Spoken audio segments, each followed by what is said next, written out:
Hi, Lisa Christensen here with watercolor cards, and I wanted to share with you how I like to stylize my evergreen trees or pine trees or spruce trees. Like, there's so many different types of the evergreen trees that it's so much fun to paint. And what a great time to paint evergreen trees for Christmas or for just for fun, for outdoorsy, watercolor cards. Like, you can do a lot of fun stuff. So this is kind of like my sampler quilt, if you will, where I like to paint different motifs in like in a piece of artwork, to make a piece of artwork. I will be doing cards like this one, or this one, or this one, with the same idea of these different stylized trees. So let's get started. I like to start with something simple and then kind of work my way into, like, so these two are simple trees and then these two are my not as simple trees. So I will start with this long pine tree and see where it takes us. So what I like to do is I like to have my paint ready to go. I have, from the core watercolor set, I have the earth colors. So it comes with indigo, sap green, Venetian red, a burnt umber, a transparent orange, and then like a yellow ochre. I think it's Naples. And here's the colors. There's this set. Isn't it just gorgeous? I love these colors. So I use Venetian red, sap green, and indigo, and then I will sometimes use what I call an iridescent gold, and I use this is my iridescent palette with lots of fun colors in it, so I'll probably use this gold and maybe this autumn mystery color from Daniel Smith. Anyway, so let's get started. So if we're going to paint this tree right here, we are going to need some of this indigo, and I'm just going to start with a simple brush. This is a size 10 round. It's a medium round brush. I'm going to get this wet, and I'm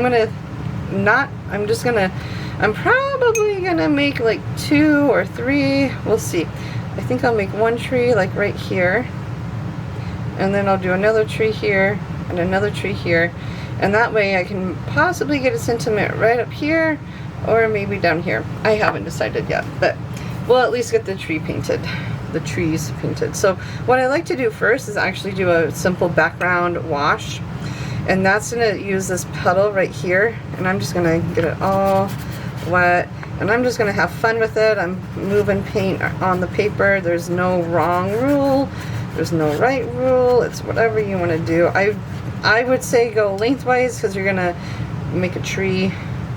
So it might be kind of fun to add some of the darker pigment down this way and just let it kind of fall down. But it's your tree, it's your paint. You can kind of already get something started. But something very simple like this is a great warm-up too. If you're feeling like you don't want to paint but you want to paint something, this is a great warm-up. And I think I might as well just go right in with the iridescent color, with the iridescent gold right here. This is my iridescent gold right here, and I'm just gonna add to it, not to where I want the trees, but maybe where like the landscape is. And I'm gonna just let it dry for a second. I don't need it to be completely dry, but I do want it to be, I want the background to be able to paint on it. Right now I can't paint on it, it's too wet. So I will put that aside, and I will show you how to paint just the simple tree. So there's lots of fun ways to paint pine trees. This is just one way that I like to paint.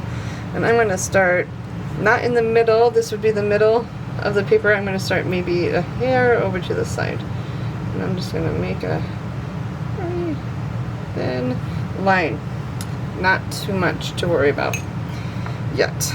And then I'm just going to take my sap green, whatever's on my palette. It can be mixed with a little bit of indigo. You just want it to be like a tea, almost milk-like consistency. And then with your brush, you're gonna do what I call hair.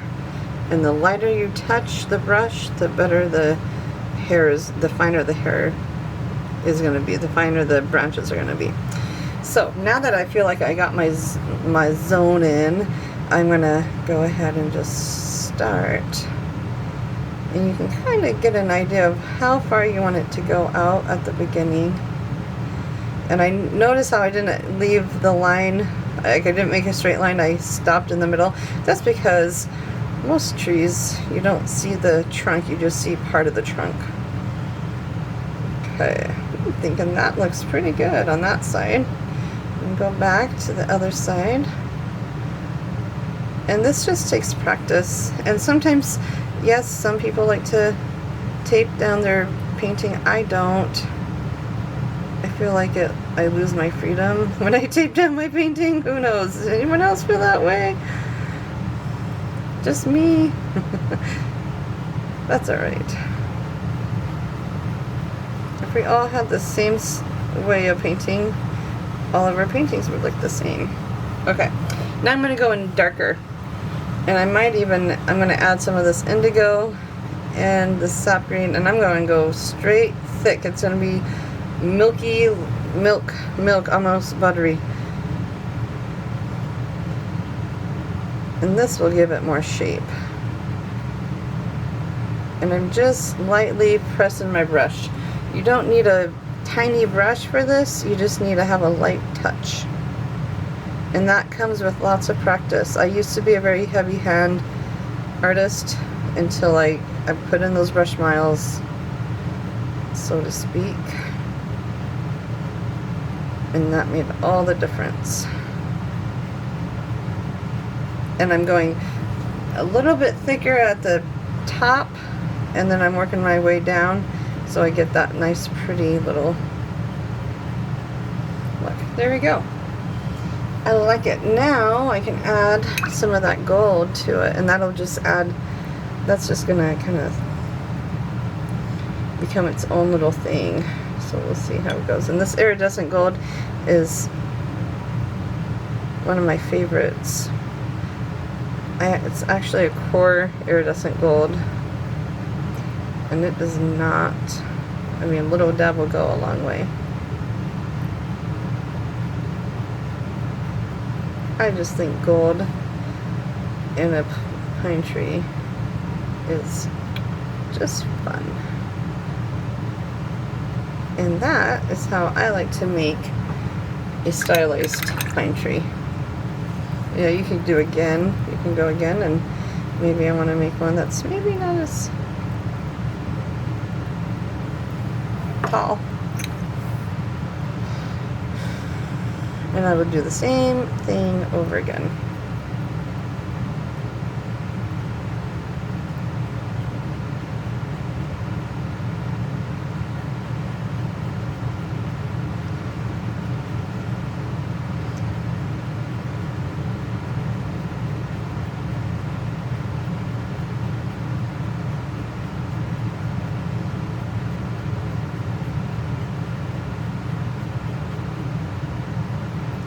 Get into that beautiful blue and do that same thing. And where it meets, I'm taking artistic license and deciding where I want, how I want it to meet up. And right now they're just on the same plane. Maybe squished together. Maybe we're at a Christmas tree farm. We're looking for the right Christmas tree. Now this time I think I'm going to add just a tiny bit of red to this green, just because I can. It's just going to add a little bit more of the muted green. Just to add a bit more depth to it. Alright, now I can do my gold, which I'm super excited about. See. Yeah, it looks like I got enough gold. We'll see. Yep. Always. I really, really like using gold. And I should have just added more to it, but use what you got, right? Ooh, That is looking really pretty. Oh my gosh, there we go. That's done. Now I could add a background. I don't know if I will, but maybe I will add just a little bit of this sky.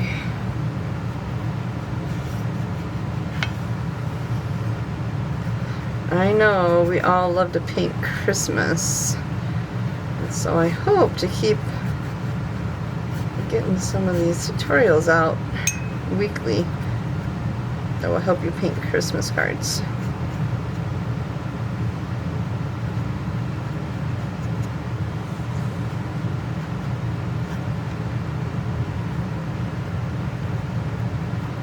I'm just adding wherever I think the pigment needs to be. That there's no like rule on how I'm doing it. I'm just adding water and moving the pigment around the paper wherever I think. More water is gonna give you more freedom, because if you don't like it, you can just erase it with water. Less water is gonna give you less freedom. And I think I'm gonna do this little darken around the sides just to give it some intrigue, huh?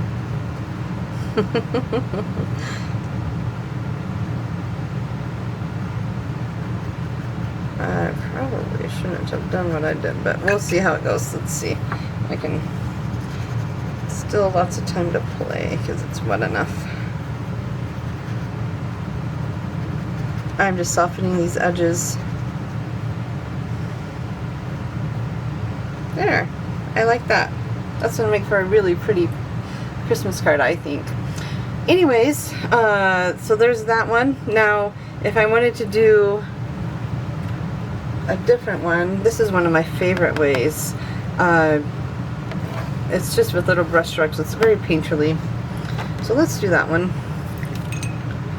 This, I'm gonna use the same colors, and I'm probably gonna have to get some more gold iridescent, but that's okay. I got more colors.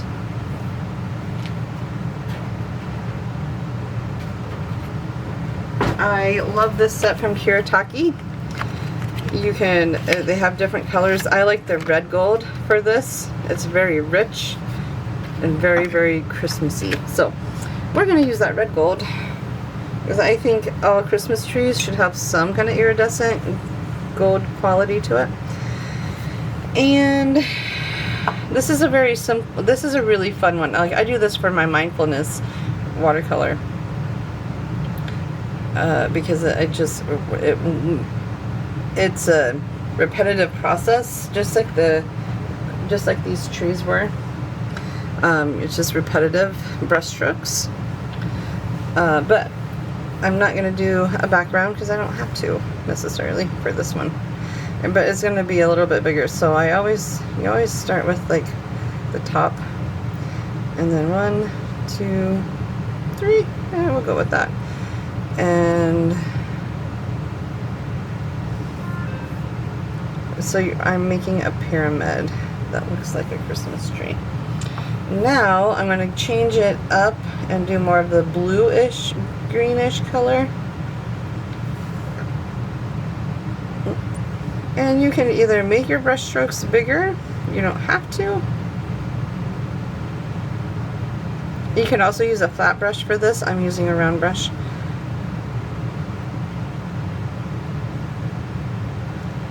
Alright, and now if I don't add some of this gold right now, I'm gonna wish I had. So I'm gonna go ahead and get that started.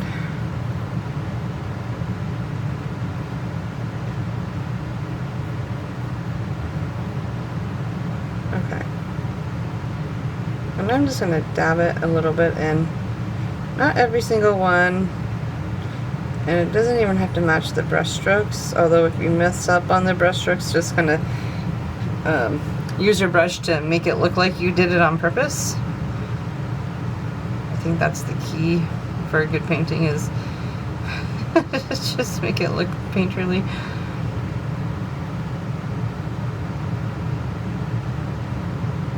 Now you might be wondering, why don't I just mix the gold in with the green? Because then I don't get the pretty gold color, I get a greenish weirdish color, and that's not the color I'm going with. Alright, I'm going to go straight back with sap.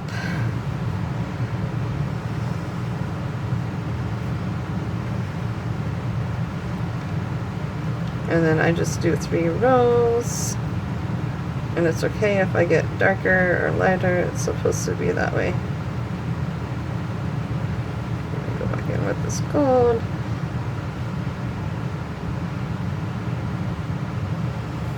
It's a very mindfulness activity. It's one of my favorites. I'm not doing every single one. I just want it to look. And then for the bottom, I am going to add like an anchor. I call it an anchor. It's not really, but I'm just going to.